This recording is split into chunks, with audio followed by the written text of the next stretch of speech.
Pensando nisso, né? Então, quais são as estratégias? Recapitulando.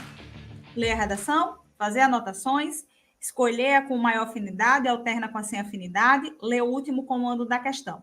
Beleza? Nas provas do Enem, ela normalmente acontece muito deles colocarem pegadinha. E o que é a pegadinha? É duas respostas corretas, mas que uma é mais completa que a outra. Aí as pessoas ficam em dúvida justamente nessas duas. Então, assim, muitas vezes vocês correm risco de perder a questão porque ficam em dúvida disso. Então, tem que ter cuidado com esse detalhe. Um outro detalhe que vocês devem ter cuidado, isso é prova de qualquer concurso, é se aparecer no comando da questão um exceto, não, menos, coisa desse tipo, vocês sempre circulam em destaque, botam um negócio gigante, porque normalmente o nosso cérebro não fixa as palavras negativas, tá certo? Então, sempre destaquem isso. Outra coisa, cuidado quando vocês virem nas alternativas, generalizações. Como assim? Sempre isso. Toda vida, isso. Sempre que tiver alternativa, você está na hora de chutar, está em dúvida, e ele tem uma afirmação que diz sempre isso ocorre, desconfie.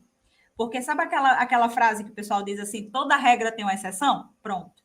Então, quando vocês estão em dúvida em alguma questão lá, na hora de chutar ou tá na hora de fazer, se vir afirmativas que generalizam demais, que diz isso aqui sempre ocorre dessa forma, fuja dela. Normalmente não é a correta.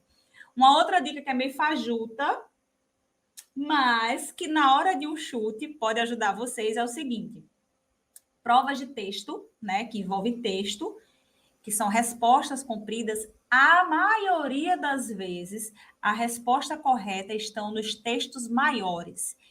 Porque eles tendem a deixá-la mais completa, mas isso é uma dica fajuta. Tá na dúvida, não tenho o que chutar, não consigo pensar em nenhuma ideia. Normalmente a alternativa correta é a mais completa. Então, lá numa prova de história, ele tem um texto, só que um é um texto gigante e o outro é um texto de uma linha. A maioria das vezes, a tendência é que a resposta correta esteja nessa com o texto maior, porque eles tendem a colocar a forma mais completa nas alternativas corretas. Uma outra dica, isso aqui eu já estou dando dica para chute, tá bom? Não deu. Gente, não façam a prova chutando. Eu não estou dizendo para vocês fazer a prova chutando. Eu estou só dizendo assim: eita, acabou o tempo, eu tenho 5 minutos de prova, alguma coisa assim, eu não sei resolver essa questão de jeito nenhum. Eu tenho que fazer alguma coisa. Chutar. Então, essas dicas são para chute, tá? Então, lembrem disso, vocês vão pensar sempre, procura alternativas maiores, textos maiores em geral são as alternativas corretas. E uma outra dica fajuta, mas que muitas vezes ocorre, mas não contem com isso, depois eu falo sobre análise de respostas. Em geral, a maioria das vezes, o avaliador tende a deixar as respostas no meio, entre C e D. Tá? É uma dica fajuta porque isso não é regra final. Afinal, a prova do Enem tem vários tipos de caderno, então é complicado pensar nessa regra, tá certo? Mas está na dúvida, eita, estou em dúvida entre B e D. Chuta D de dado, tá certo? Que a maioria das vezes ela tá assim. Uma dica que eu dou a vocês para vocês chutarem no gabarito é o seguinte. E isso ajuda quando vocês já vão marcando o gabarito questão a questão, tá bom? É assim, contabilizar quantas questões tinham a letra A, quantas questões vocês marcaram com a B, quantas com a C, quantas com a D e assim por diante.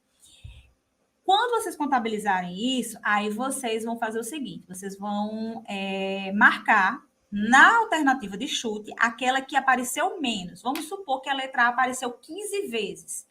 A letra B, 5 vezes. A letra C, 20. A letra D, 7.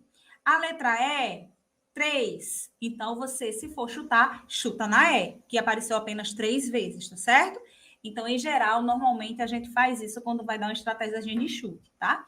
Mas o bom mesmo é vocês tentarem chutar por eliminatória, né? Ter uma ideia do que é mais ou menos a questão. E quando eu digo a vocês para fazer o simulado, gente, é para simular tudo.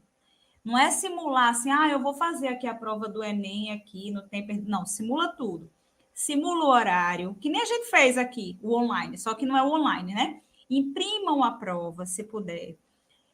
Coloca lá na mesinha de vocês e diz, poxa, a prova começa 1h30, pronto. 1h30 você entra no quarto, como se estivesse entrando no portão, com tudo que você precisa para fazer a prova. Então, com documento, com lápis, caneta, lanche, tudo. tá certo? E simule a prova exatamente dessa forma, tá bom? Porque essa forma de vocês conseguirem pensar quais são as melhores estratégias e o que funcionou ou não.